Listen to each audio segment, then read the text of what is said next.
I left US and moved to India after staying in US for 3 years. Even though it's been a decade since I moved back, the first impressions are still fresh. Today, I'll discuss 10 points on why I left the luxurious life of US and came back to India.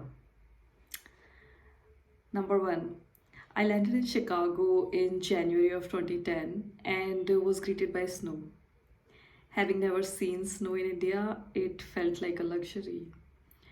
Cold felt like a relief from the forever hot and sunny India, yet the same cold soon became a restraint.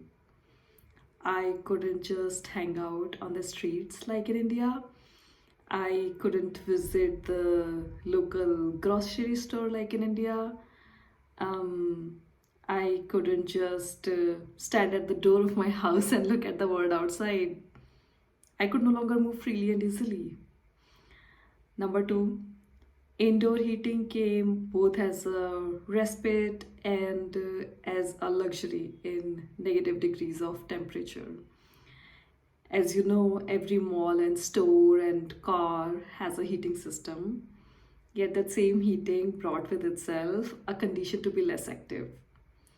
You can only do so much when it's cold and gloomy and chill winds are blowing. मतलब दिल्ली की सर्दी में तो रजाई में से निकलना इतना मुश्किल होता है. Here it was -10 degrees Celsius, which felt like -22. So the best you could do is just be home packed in 3 layers. To add to the luxury, this is point number three. There were vast expanse of land, good roads, law-abiding traffic. Yet there were no people on the streets. Like every place looked desolate. सब कुछ silent था. It gave me the chills of a graveyard. Number four, America made it possible to taste different cuisines. You know, back in the times when doing such a thing would have been a luxury in India. I tasted injera of Ethiopia, red and green curries of Thailand, and frozen yogurt of America. Yet I also tasted the worst Indian food in Indian restaurants there. Compared to the food you eat out in India, the Indian food tastes so bad and substandard in US that I stopped going to Indian food joints altogether.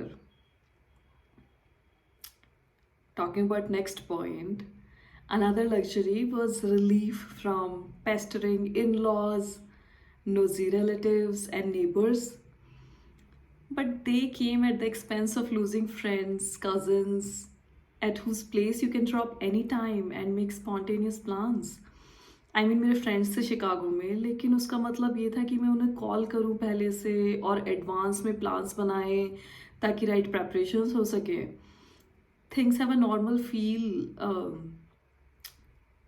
formal, and there is no fun of spur of the moment basically. Sixth point, there is a certain order in everything. Like doctor visits only happen with appointment, grocery shopping is pre-planned, you have to schedule a babysitter or a play date for your child if you have outing plans for a day. I mean, that feels comforting to a large extent, yet it may start to feel cumbersome soon. Like in India, आप nearest clinic में जा सकते हैं if you are running a fever, you know, like 5 minutes away, 10 minutes away. आप fresh tomatoes खरीद सकते हैं road side ठेला से. आप बच्चों को दादी बाबा के पास छोड़ सकते हैं किसी भी time. There is no order on the streets and you know, you miss that chaos and mayhem the most. Number seven, earning in dollars is a definite luxury. You cannot beat that. Yet not spending. In India, even if you earn 20,000 rupees per month, you can eat outside food every day, basically, and save yourself the pain of cooking at home daily. In US, the need to cook at home every day is pressing and defeating. Number eight, America represents freedom. Anyone is free in that country to become whatever they want and be whoever they want to be. Yet that same freedom isn't applicable to some basic things. So, for example, I was not free to cook anything in my own house as its smell may not suit my neighbors. Spinach got me into trouble on more than one occasion. मैं अपने घर में Zumba नहीं कर सकती थी क्योंकि tapping loudly on the floor may disturb my neighbors. Many women are not free to work on a dependent visa, and that is the real misery. Number 9, an American job for the other spouse is an ultimate luxury where you both means dollars. Yet, unless you're sponsored by your employer from back home, the chances to land a job on a dependent visa are very slim.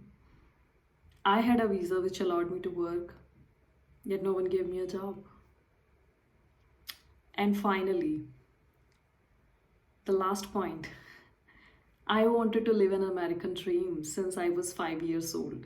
वो पूछते हैं ना बच्चों से बेटा बड़े होके क्या करोगे, मैं बोलती थी मैं अमेरिका जाऊंगी. I believed that regardless of where I was born, I can achieve success in America if I work hard and stay true to myself. I believed in the good, luxurious life of America.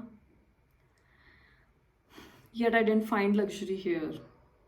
I mean, I had given up my job, my parents, my friends to come to US. But I couldn't achieve peace here.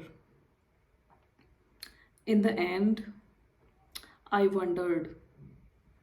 I gave up my life for all this.